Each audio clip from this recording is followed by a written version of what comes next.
Hey y'all, it's Betsy with Happily Ever After Etc. and welcome back to another garden video.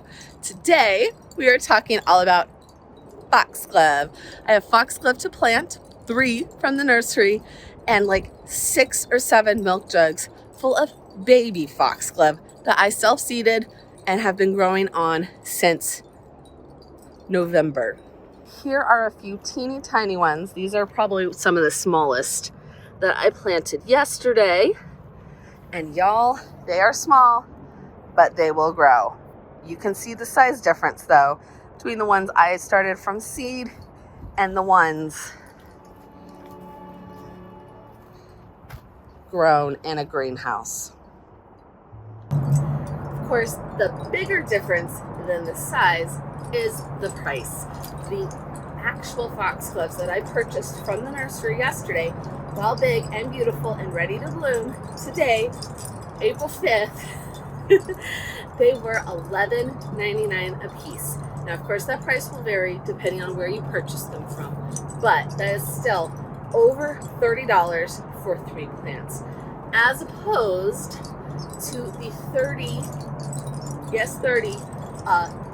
milk jugs that Mom and I planted, 5 seeds and each milk jug of foxgloves for $6.95. So seeds, of course, are always a much more affordable option if you start them even earlier. I should have started mine a month earlier. I got too busy. Last year I started them early and I had really big ones to plant from my little milk jugs. But it is what it is. These small ones will grow and they will just bloom a little later, which is fine because I have so many in my garden from last year. And of course, foxgloves are biennials, which means they bloom 1 or 2 years in succession, and then they typically peter out and they need to be replaced. Your average foxgloves, the ones that you can find from your big box stores, they grow foliage the first year, and the second year they throw up their bloom stalks. I have been growing the F1 Camelot series from Johnny Seeds. I'm sure you can get them from other places as well, but because they are an F1 series, they bloom first and second year, 2 years of blooms. They are bigger, they are bolder the second year, but they do bloom the first year and they are just as pretty. So I have 1, 2, 3, 4, 5, 6, 7, 8, 9, 10 that I can see right here in this bed that I grew last year from seed, that bloomed for me last year and are coming back and will bloom for us this year. This is only one section of my garden. So I am going to be showing you a complete review of that entire process, and then we are going to go ahead and plant my ones for this year. The first round I have, well, we'll do a whole overview, but of the 30 foxgloves that I planted in November, we have about half that are ready to plant out now, this size or bigger. Then about half are still a little too small to plant and need another week, another couple weeks of growing time in their little milk jugs before I can plant them out. I also started a second round of seeds in January. So by starting them different times, sorry, the gnats are ridiculous. But by starting them different times, here in the South, we have a very long growing season. I will have foxglove blooms now in the spring. Then those foxgloves that I started in January will grow all season and they will bloom for me in the fall. So I will have foxgloves now in the cooler weather and in the fall in the cooler weather, which is just the best thing ever. So foxgloves for everyone. Let's go ahead. We're going to go back and I'm going to show you some footage from last year when I first started the foxgloves in their milk jugs, how they progressed growth-wise. Foxgloves are very slow growers. They are very slow to germinate, so you do have to keep them moist. I have a mister that I use to mist the greenhouses when they need to germinate. The entire time they're germinating. Now, the great thing about the greenhouses, the little milk jugs, is that once we put them out, they typically stay just fine all season. December, January, February, March, into April, as long as it's raining. And for me, here in Alabama, the humidity capital of my life, that's all the time.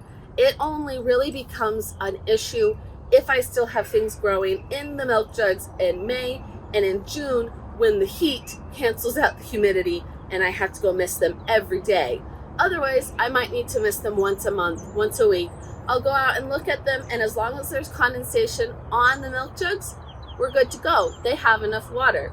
So that's the best part about growing them in a non-active season. They're not putting out lots and lots of growth and blooms in January like they are in June. They need a lot more water in June than they do in January. So let's go back to the beginning. Here's some footage of putting them in the milk jugs, of how they grow every month from then to planting them out, and how they actually grew and bloomed in my garden. Once you see all that footage, we're gonna come back. I'll show you the foxgloves to my right. Behind me, I have 1 and 2 that are already putting up bloom stalks and starting to bloom for me in my garden that I grew myself from seed. Yes, I know, it's very impressive. It's a very, very impressive thing I did, putting seeds in a milk jug. And then we will finally plant all the things today. So let's go back to the beginning. I will stop talking. I'm sorry. I love foxgloves, and I love even more growing them myself. It's a very big sense of accomplishment when you start something from nothing, even if it is a seed. So to the beginning.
All right, y'all, there's no compost down, but these are the foxgloves that I started last year coming back for this year, putting out new green, new leaves. You can see in this bed, 1, 2, 3, 4, 5, 6, 7.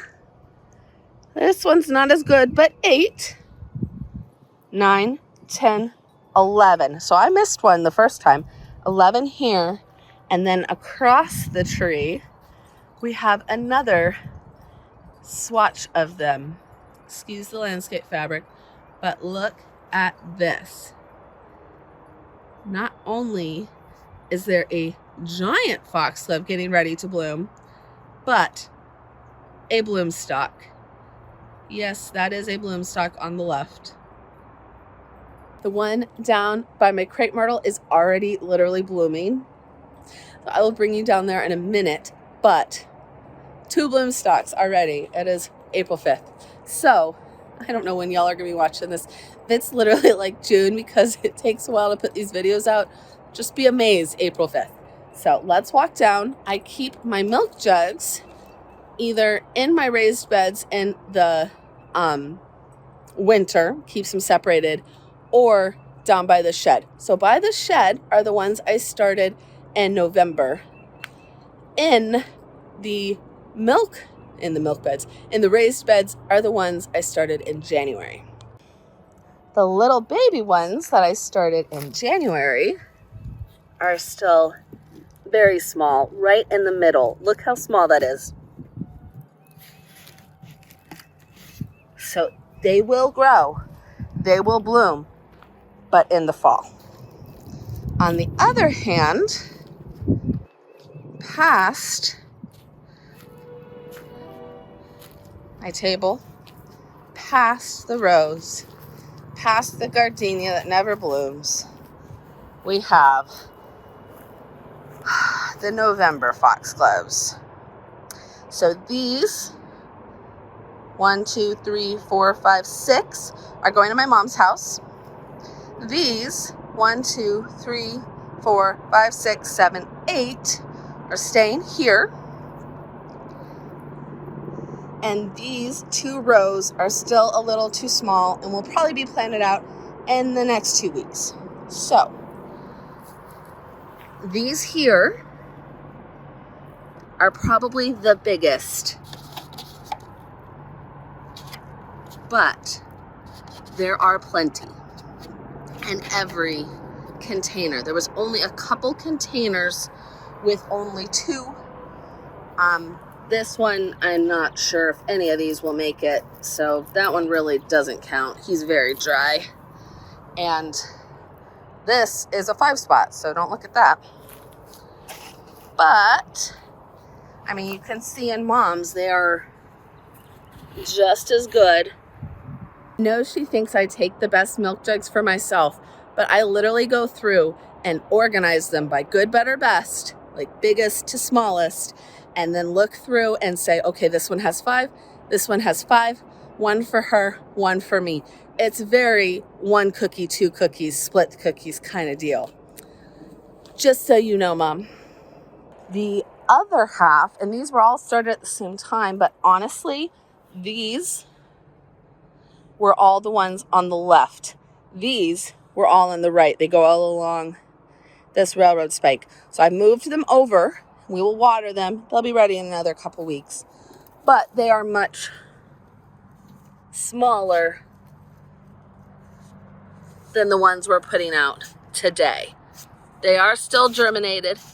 They are still foxgloves. So we have another 1, 2, 3, 4, 5, 6, 7, 8 milk jugs each. It's a pretty good deal, y'all.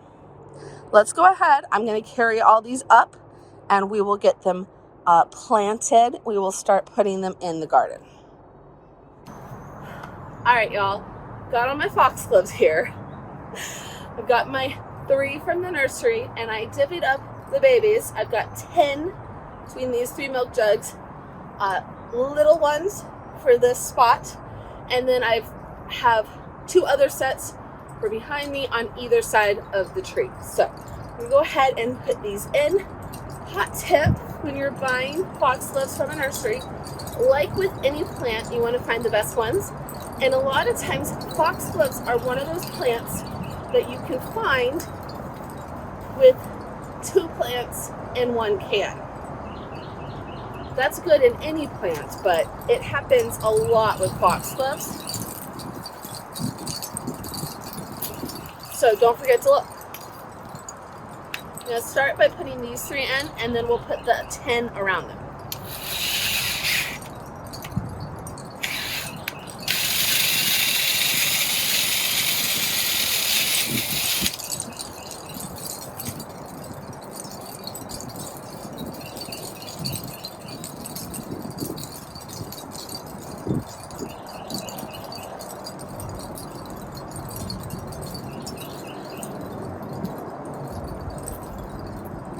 Got to put my gloves on.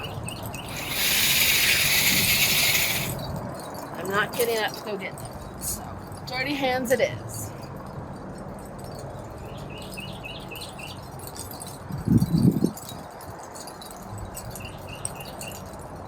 You can see I have ranunculus corms all throughout here. They stay and multiply in my garden. So once the foliage dies down, then, or once they're done and the foliage dies back, I'll cut them off at the base. They'll stay in the ground and come back next year. But it is actually ranunculus time for us right now. So they are all getting ready to bloom. I'm not doing anything with that. That's why I plant them. So it looks messy right now, but once that area is composted, it'll look fun. It'll look beautiful with foxgloves and ranunculus and all the plants.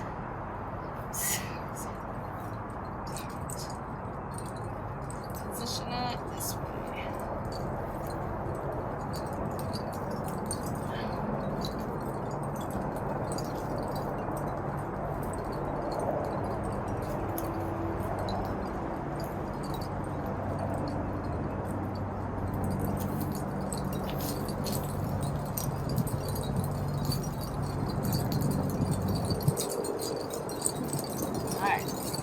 I gotta get up.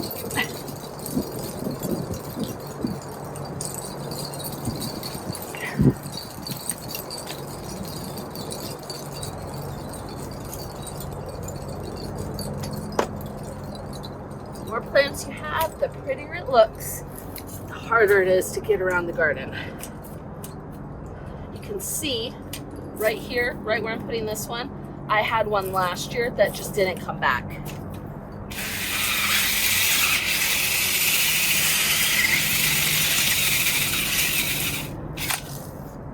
And honestly, I love them in this spot. It's my favorite place to put them, but they don't like it. They don't come back here like they do other places in my garden. So really when I plant them here, I'm planting them as annuals and planning to plant new ones next year. And that's fine because I love them.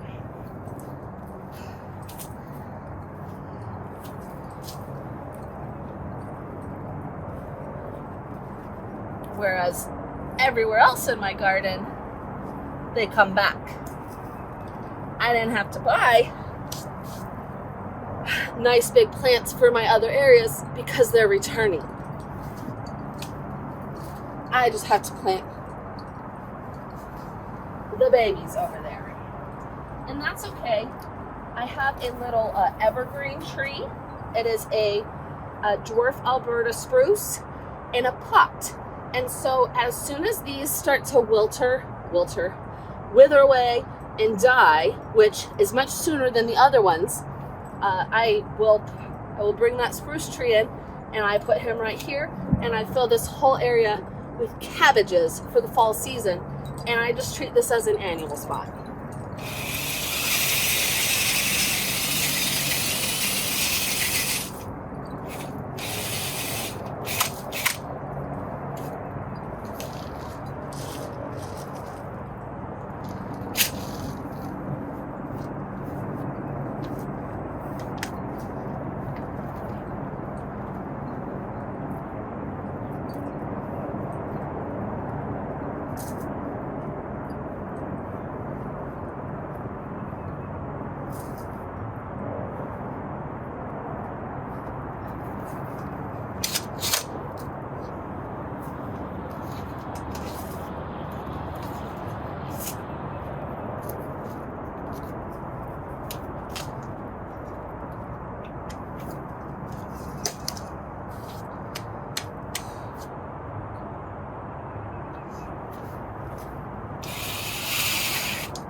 So our foxgloves.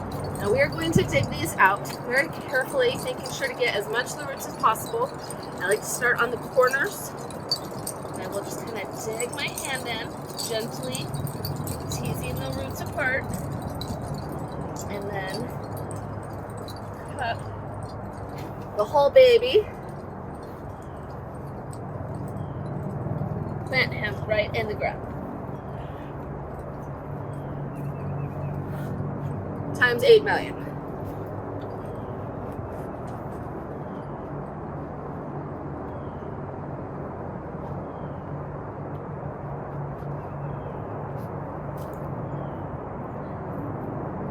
As much as I hate to get my hands dirty, when they're this little, it's actually easier without gloves. You can feel the roots better.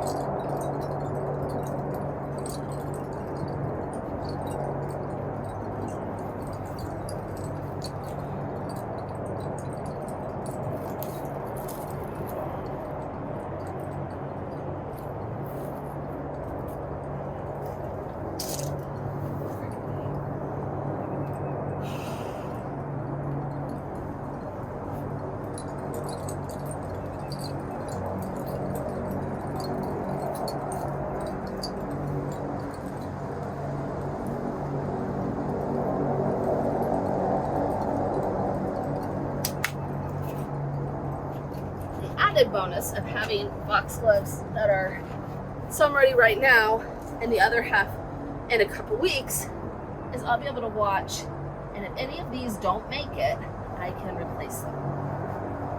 Easy peasy, lemon squeezy. All right, we're doing good. When the second round is done, ones I planted in January, I will come in and literally plant them in between these. So like one here, one there. I literally want this whole little circle, like leaves touching foxglove.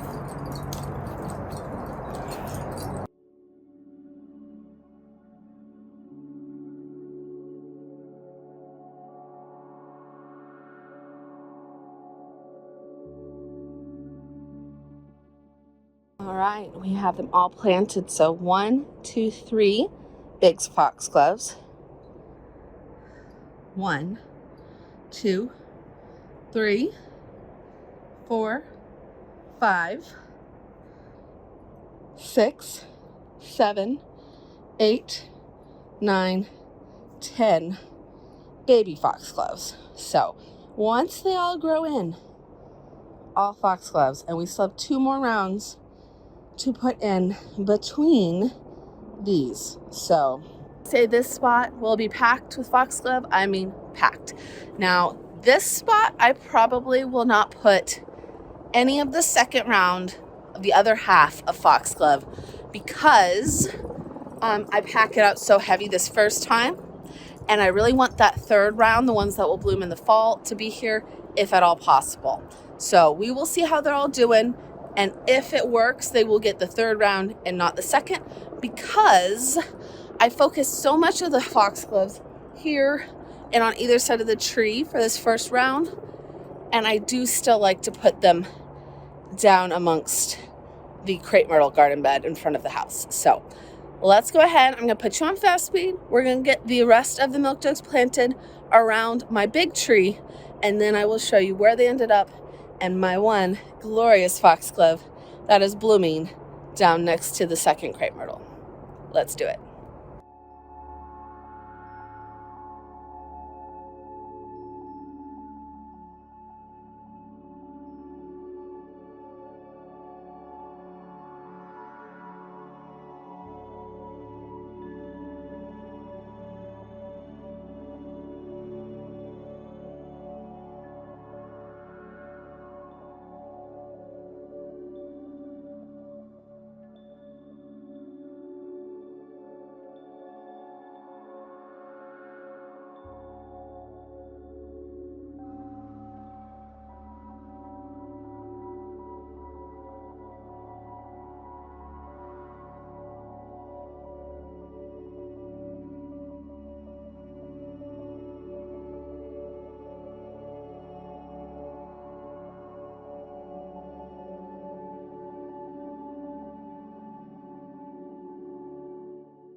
All right, y'all, so I got 6 planted around these mature foxgloves. You can see them, the itty baby ones. 1, 2, they're pretty little, but you get the idea. We also got 8 planted around these more mature foxgloves. Now, of those 8, I would say 6 are decent. Like this one, one of them is so tiny that even watering it covered it up with dirt, and we are still composting. So, I mean, I'm gonna have to be very careful when I'm composting around all these babies, not to just cover them up and smother them. So I did go ahead and mark this one. It is the smallest one. I don't know. I planted a teeny tiny thumbnail size one last year, and it is right here. So it is possible. Not gonna hold my breath. I also planted the couple that looked like death. 1, 2, I mean, this one's not terrible. It has 1 good leaf. In with my other little small ones from my 5 spot up planting yesterday. And like I said, I found another container with a second 5 spot. So now he has a little brother, which is actually very exciting.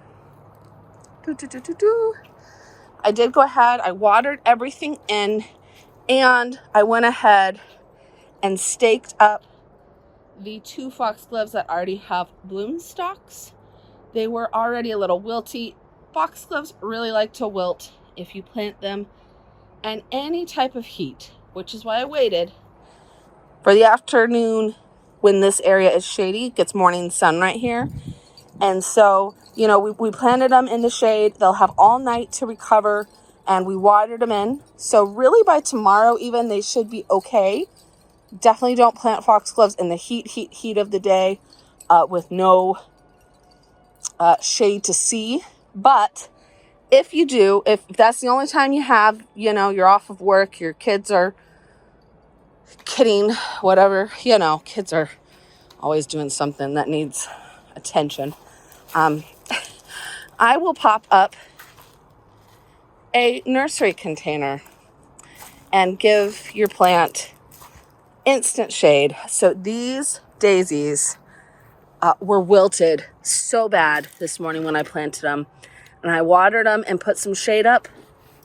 They have already popped back up this afternoon. So there you go. But as promised, the foxglove tax, my only homegrown second year foxglove that is starting to foxglove. So this one is still little.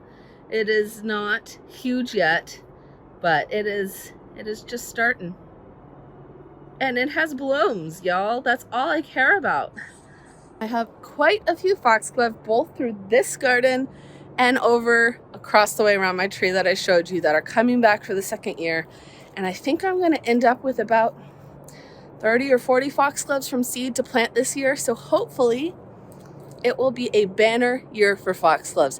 Now, the sad part is last year, my foxgloves that I grew from seed and did so well. I saw them.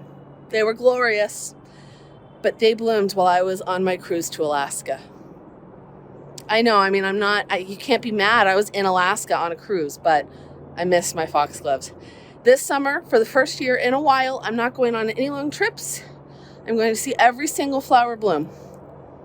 And that is my goal for the summer. So I will get so many pictures and videos when all these foxgloves start to pop, and I will update you yet again later in the year. So I hope you enjoyed this video. I hope if you are trying to decide if you should plant some foxgloves from seed, this helps you make that decision.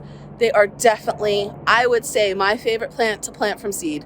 100% worth it, time after time. And you just can't there is some kind of hair on my face that I cannot get. Okay, you cannot beat the price savings when a single plant can be anywhere from $10 to $30 for a really big one versus a pack of seeds from Johnny's Seeds, a really good seed company with first year blooming foxgloves for $6. And they have bigger packs. You can get packs of 300 seeds for $20, $30. $30 for a pack of hundreds of seeds as opposed to $30 for 3 plants. That's plant math, baby. I can do that.